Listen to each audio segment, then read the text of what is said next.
Hi Ash. Hi Neelam and hi everybody. Very warm Hello welcome everyone. to. How are you doing?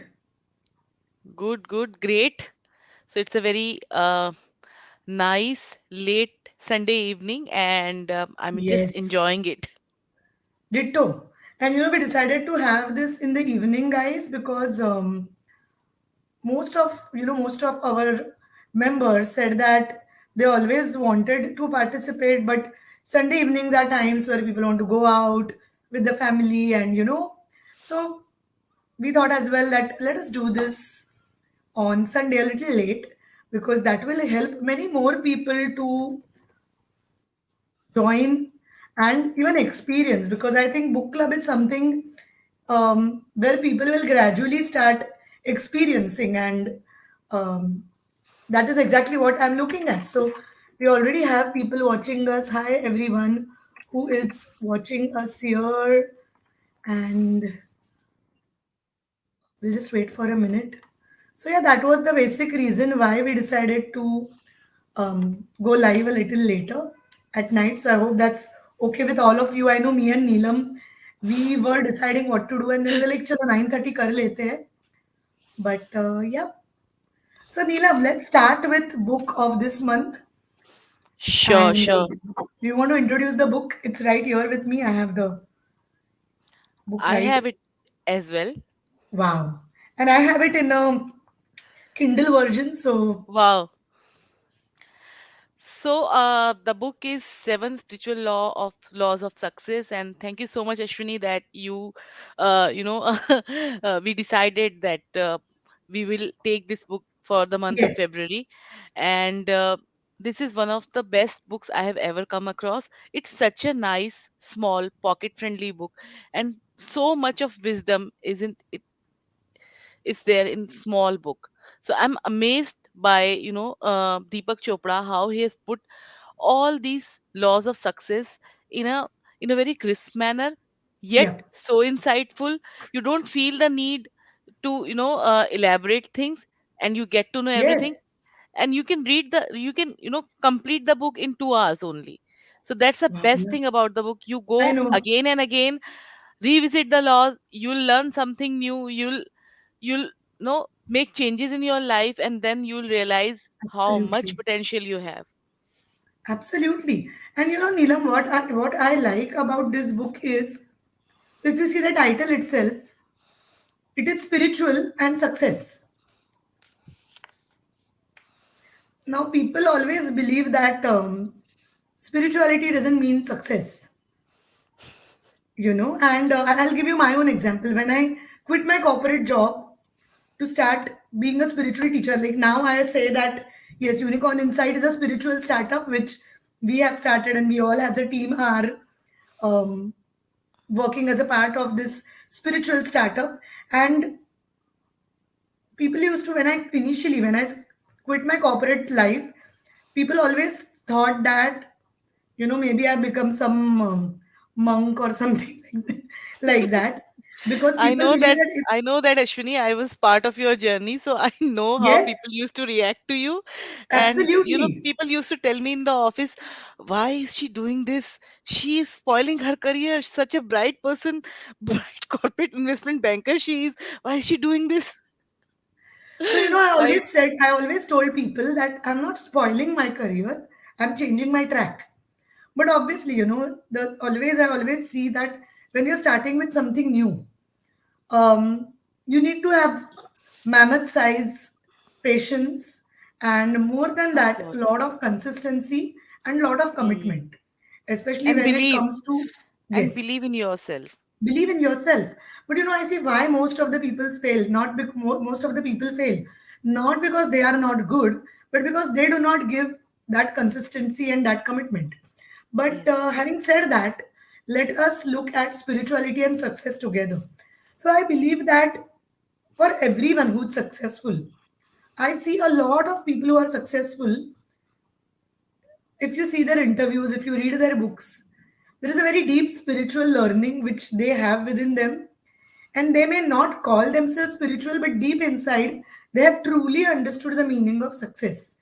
Take any person for that matter who's reached that height, whether it is, whether we are talking about someone like, um, now, of course, Dr. Deepak Chopra is himself a great example, but we will come to that a bit. But if you even look at Steve Jobs, Yeah. he lived a comparatively shorter life, but when you see his work, when you see his talks, when you read what he's written, he always talks about, all the things which he talks about are so spiritual. And I believe that you can be successful.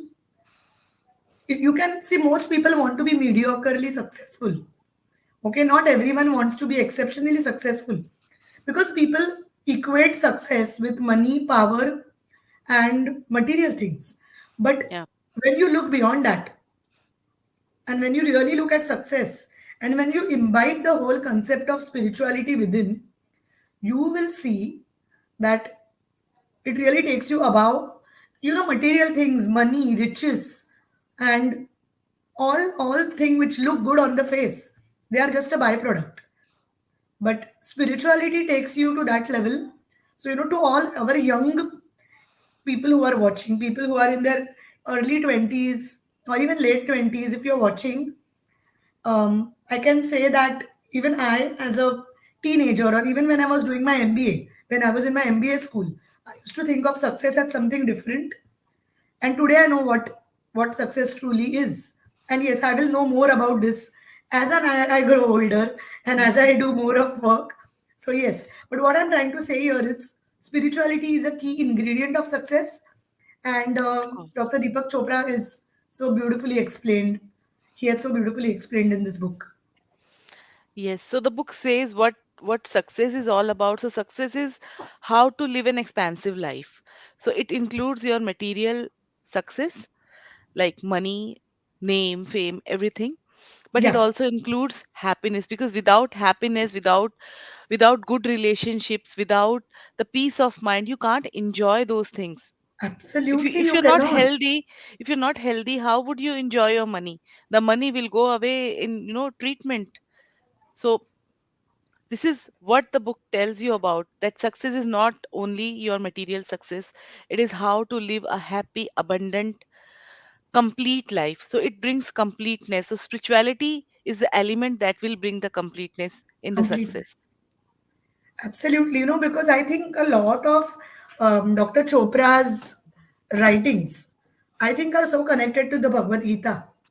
I can see a very deep sense of connection with Bhagavad Gita and what Dr. Chopra talks about. And I think it is so amazing that when we talk about success, people are really not aware of what exactly success is. So I believe this book makes things really beautiful and crystal clear. Yeah. And one more thing that I would like to quote about Yes, success and related to success. The book says hard work, struggle, and frustration are the opposite of what the ancient sages taught about success. So they said that, the success is actually within you, and it should correct. come naturally with ease. You don't Yes, have to yes. work hard, you don't have to put lot of struggle. So this is a lie, this is a myth which people impose on us, that if you want to get something, you need to work that much hard, or you need to struggle, and they glorify the pain and the struggle. They And this is glorify the pain. Thank you, Neelam, for saying that. Because let me tell you, when I learned about all of life comes to me with ease, joy, and glory, which is the access main conscious. element of access consciousness. And I know by now most of our viewers also know how much access consciousness has impacted all our lives, and how much access consciousness has made us that person who is all the time living in joy and happiness. So when we talk about ease, joy, and glory, one thing I realized was, wow, I wish I had known it when I was 21, 22, when I was I was taking my resumes to all places and saying that please, please, please hire me. And all the time I used to feel that you really have to work hard. In fact, I used to feel good when I used to work late at work, because I used to feel okay. I'm working hard, and it used to give me that false sense of Okay, now I'm going to be successful, but kai success, right? But when you say, and when you're saying you're spiritual, lot of people believe that you become a sage or a monk. Okay, but Lord Krishna talks in Bhagavad Gita. He says that there is a difference between a sannyasi and a yogi. Okay, sixth chapter talks about it. We are going to, we already begin the Bhagavad Gita series and we will come to that very soon. But Lord Krishna says there's difference between sannyasi and a yogi. So you can practice spirituality and be a yogi. Now, yoga doesn't only mean doing those beautiful postures which we call as asana. Yoga is beyond asana, and many people think yoga is only exercise. Okay, you have to sweat in a yoga class, only then you are doing well. But yoga is more than that. And all I can say now is you can be successful. So, being a yogi, it's someone who has embraced spirituality as a part and parcel of his life, and yet living in a model of success. And I think that is what Absolutely. this book is all about. Yes. So the book says that the success would come from the power within. And what is the power within? It's the pure potentiality that you have. And the first law is itself is the law of pure potentiality. So this is the most important law. So it's the first law that you need to understand that everything is within you. You don't have to go and tell people that I want help, I want support. You have all the powers within you. You just need to recognize that. Yes, wow. That is phenomenal, right? Because most of us spend our entire lives thinking that we have to chase something outside of us in order Yeah, to be successful. And a lot of people also believe that they need validation, they need proof. A lot of people waste a lot of their life trying to prove that they are good enough to someone, right? Whether it is your boss, whether it is someone in your family, whether it is a friend. So I know a lot of people who say that I have proved now to my friends that I am.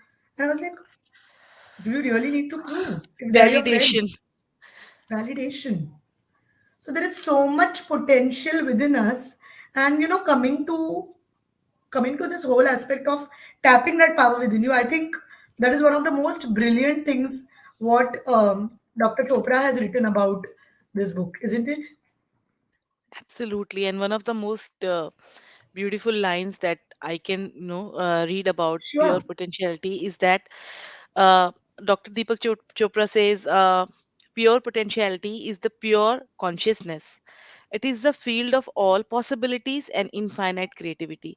See how beautiful it is. I love all his writings, and in fact, if you get a chance, all our viewers, if you get a chance, find a meditation or an affirmation video in his voice. It is so soothing, and his I have done energy. that. You have done that, right, Neelam? He is It soothes amazing. you. It soothes you It suits within. you. So, coming to Deepak Chopra, for all of you who do not know who is Dr. Deepak Chopra. So, Deepak Chopra was born in New Delhi, of course, and he was someone who then became a cardiologist. His father was a cardiologist, Yeah. and he completed his primary education in New Delhi in St. Columba School. After which he graduated from the All India Institute of Medical Sciences in 1969. And then initially he spent his first years as a medical doctor working in rural India. Okay, so he he slowly started understanding that he was driven to endocrinology. Now, of course, I'm not a doctor or a medical expert here, but when as a Reiki master, when we treat people, one thing I realized, one thing which I learned from all my experience and my teachers is the endocrine system is very closely connected to the chakras.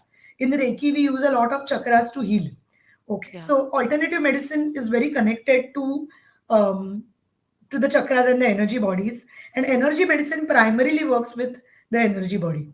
So, Dr. Deepak Chopra was drawn to endocrinology, and slowly and gradually, when he moved to US, That was the time he started becoming the pioneer of what they call as alternative medicine and new age movement. Like that's what the Westerners would call it. But I believe that Deepak Chopra's books, his literature, and everything, whatever he's given us, it's treasure. You know, I can never get enough of the work he's done. And the best part is, he's an Indian born, now currently living in the West, and where he started this moment. And as someone who became a pioneer, I think he's such an inspiration to all of us who are energy medicine practitioners. Isn't it, Neelam? Yes, yes. And I follow him on LinkedIn. I read his books. I read his articles. I Yeah, watch his interviews on YouTube and other platforms. And every time I I just मैं खो जाती हूँ, क्योंकि समझ नहीं आता। कभी लगता है कि इससे ये लर्निंग मिली, and again when I revisit the page, I find something new. So that's so magical about him. absolutely. Neelam, do you want to start talking about the law of pure potentiality now? And maybe we Yes. can go there. So, Yes, so the pure potentiality law is actually says that the field of our own self.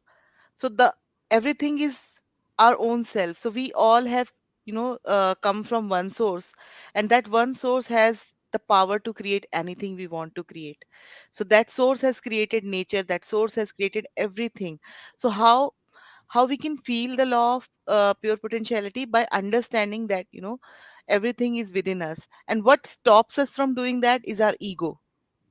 yes, So it says that about ego, it says that the ego is our social mask. It is the role we are playing. So when the role yes, we are playing becomes more important than what we are, then ego comes up and we forget our own power. So this yes. is what the true hindrance in the path of pure potentiality. Does it really make a lot of sense? Because I always have feeling that ego, it's something which distracts us. Now ego here is not the pride wala ego. Okay, so don't mistake that, because a lot Yeah. of people believe that someone who has a high ego means someone who is very proud and very nasty about it. No, that's not ego. Ego here is the voice of fear, Yes. the voice of a rationality which keeps you trapped. So, to all people who say that be practical, know that that's a trap. If you're always going to be practical, you'll never break your limits. You'll always be stuck in your limiting beliefs, and that will not help you to tap the power within you. Now, a lot of times I say that when you are living in the third dimension, and there are a lot of people who are, they say that they are the intellectual types who don't believe in anything else. But what is it? Why do they do not believe? Because they are still living in the third dimension, which means they are still a byproduct of their limiting beliefs, and they are staying stuck there. And it is all done because the ego is active, and the ego is not letting you perform at your best and tap in your purest potential and go beyond. Yes. So ego is actually influenced by objects outside the self. So, Yes. for example, circumstances, people, things. So these ego is outside. It's influenced by outside things around you, and that's how you forget your own power that's within you, because we are influenced by what is outside us, not within us. So true. And many Yeah. times we call ourselves a victim of the circumstances, and we get into victim consciousness, and we believe that, oh, मेरे साथ ये क्यों हो रहा है? Why are things happening with me? But a lot of people blame destiny on it. But I feel it's more than that, because your potential is all inside. And this is a myth which actually is instilled by others also. So when something happens with you, people come to you and say तुम्हारा गलती नहीं है इसमें, circumstances ही खराब था. तुम्हारा इसमें ये प्रॉब्लम नहीं है, ये भगवान की मर्जी थी, ये डेस्टिन था, Correct. ये ऐसे था, वो वैसे था, वो उसकी वजह से हुआ. So you also get into the trap of, that that nothing is in my control. So everything is influenced by the outside thing, The and we outside just, world. yeah, outside world, and then we lose the power within. And we don't tap the potentiality which truly belongs to us and which truly makes us believe that we can do anything and everything. Because all we are thinking is what's happening around me. Yes, yes. So now the chapter, the law says how we can experience that pure potentiality that we have. So one of the most important thing that we can do to experience that is that, you know become silent. And becoming silent means go into meditation. So this is something which even I am trying to do for past few days, and it has changed me a lot. But yes, I still yet to master the art. I'm in the process right now, but I can see the change in me. So first thing is you need to silence yourself. So silence is beautiful. And I think one of the gifts which you have now, silent doesn't mean that you shouldn't talk. That's not the only way to be silent because um, I always, I'm someone who likes to converse. I don't say I like to talk, I like to converse because if the conversations are shallow, I don't like it. But if it's a deep, interesting thing, I love to converse. But I also love to be silent. Okay, now silent doesn't mean that you don't talk to everyone. So if you might be the person who doesn't like to talk to a lot of people, but your mind is constantly full of chatter. That is not silence. Yeah. Okay, and silence also means going inside, going deep inside you and watching, being in awareness, watching your breath, watching what is going on. So how many of us are actually present with our physical body? How many of us know how to be in the present moment? By being present in your body, I'm saying that be aware of how you're feeling. How is your Yes. breath? How are your shoulders? How is your back? How are you sitting? What food are you eating? Are you really following your body? Are you really eating when hungry, drinking water when you're thirsty? All of this, it's silently observing yourself. And I think beautiful thing, again, quoting access consciousness here, I can't go a single day without quoting it. So we talk about awareness and allowance. Two things which I learned. Awareness is just being aware without judgment. Of course, we are coming Mhm. to that in a bit, Neelam. But allowance is where you're not trying to control anything. You know that whatever is happening, there is a reason behind it. And I Yes. think when you are in silence, you can also tap what we call as the flow state. Today we talked about it, Today right? we spoke about flow state and we spoke about how important flow state is for all of us. So for Yes. everyone who's creative, so you don't have to actually be a reader, but I think this book is a very easy read, as Neelam said. And if you're a creative person, a new businessman, or someone who's a spiritual teacher or a spiritual entrepreneur, or even someone who's starting new with something, maybe it's a business, maybe it's a profession, or something which you're looking at. If this is the book, I would please recommend it to all of you because he's explained this concept of silence so well. Yes. Yes. So now let's move to the second thing. Sure. That's you need to practice non-judgment. So judgment can be of any type, good or bad. That's again excess consciousness comes here, because Yeah. we are not judging anyone for good actions or bad actions. It's just an action. We need to think like that. So that's the most important thing, because when we become non-judgmental, we become our true self. Yes, So yes, totally. You know what I specifically liked about the state of non-judgment is many people believe that being non-judgmental means not calling anyone bad. Okay, but here we are not calling thinking about good and bad.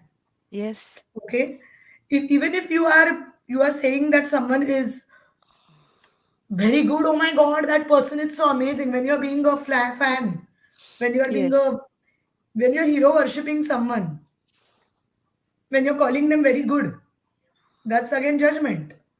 So people ask me, even calling someone good is a judgment? Of course it is. It actually means you're making someone more significant than your True. awareness of them. Isn't that great? Yes. So, I would say that every person has potential, every person has that power within them. But when you're Yeah. judging someone as bad, you're saying, oh, that person is bad. You will not be able to receive from them. When you say someone is very good, you will not be able to be aware of what they truly are.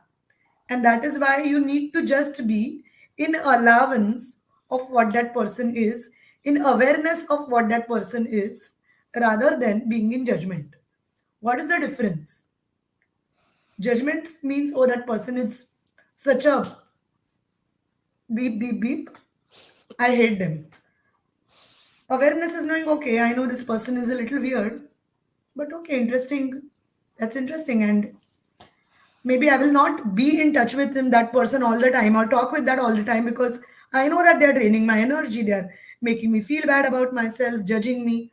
But I have to be in awareness that that person is that energy, and maybe not communicate with that person, or just leave them to their own hal, as we say. But yes, be aware. Many people are so wanting to be non judgmental that they shut down their awareness. Mm. They shut This is down their also not awareness. good. Not Yeah. good, because your awareness is the key to success. Your awareness is the key to happiness. And your awareness is the key to best of everything. So we have Namrata who's already written, wow. Thank you, Namrata, for writing that. And Kaizin is watching us too. So hi, Kaizin. Hi, Kazin. And hi, Namrata, of course. I'm sure Hello, Namrata Namrata.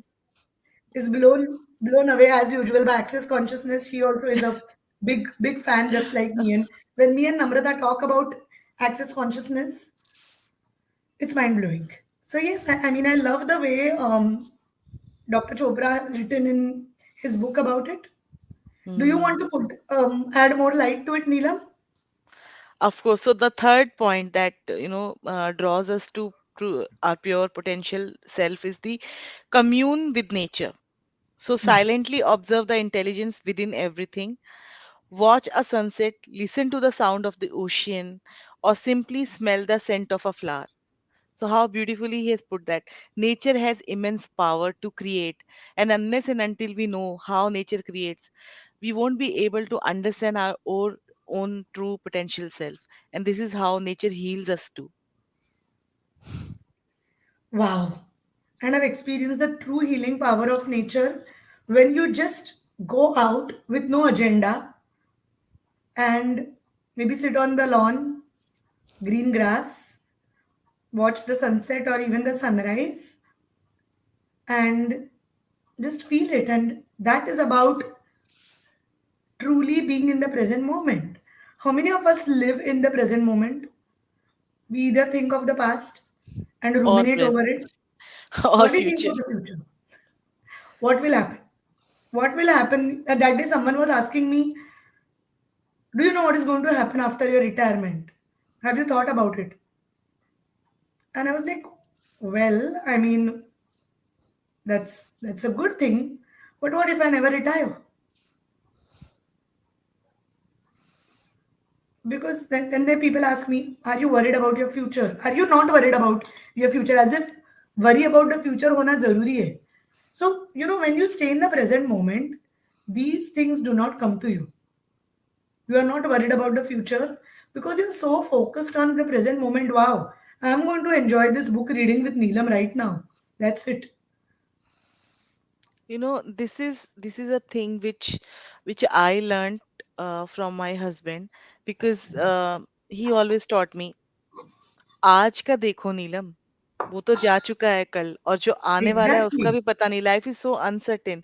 So let's enjoy Absolutely. the moment and don't look beyond what we are today, and don't look in the past. So Absolutely. and I thank him for all, and lot of gratitude to him, because this is the thing that has kept me alive. Yes, true, true. And living in the present moment, this moment, we always, like in our workshops too, we do that. Be right now here. I always talk about this when people ask me, will you give me the recording of the workshop? Very common thing because now all workshops have moved to online. So I Hmm. say that, well, I can give you, there is no problem with that. But many times when people sit for workshops and they know that they are going to receive the recording, they don't focus on that moment. And later they don't find time to watch the workshop again.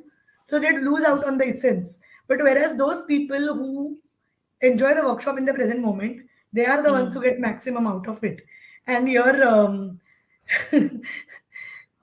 Namrata is saying, I am having this book but didn't open one page. Now she will open for sure. Thank you, Namrata.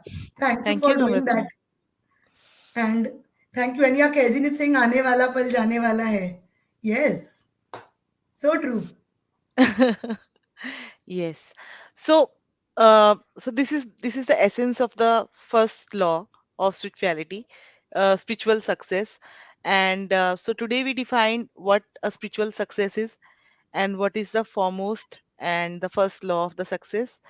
We'll continue, elaborating on the rest of the laws in our next few sessions. Yes, And so definitely it's going to be a very amazing experience it for is. all of us, because the book is so short, but I told you in the beginning that whenever It's I read rich. it again, it gives me a new perspective, a new knowledge.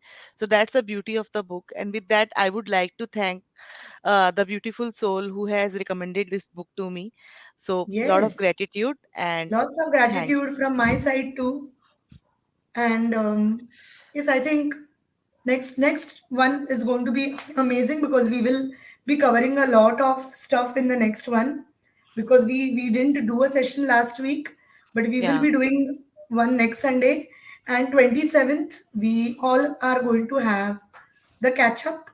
So for all of those who would like to join, please join us on Google Meet. The Google Meet catch up is absolutely free, and yeah, we are more than happy to have you there, discuss the book, share your tips, share what is your favorite thing. Even, I know a lot of people wrote to me that, Ashwini, can I read? And I would say that please come on 27th, open the book and actually read out the things you liked. Because the yes, whole objective of this book, I don't call it book club. Me and Neelam, we always said it's a readers and study club. It is not about just reading the book and returning. In fact, some even people ask me that, take a book and return it back.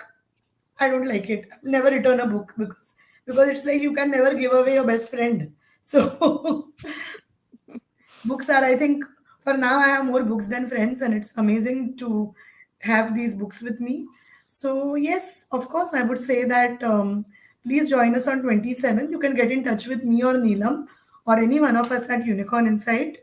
And once again, I would also thank Cbuzz Facebook Seabuzz. group for always being so kind and hosting us, and my beautiful friend Manali. Thank you, Manali, Thank you, Manali.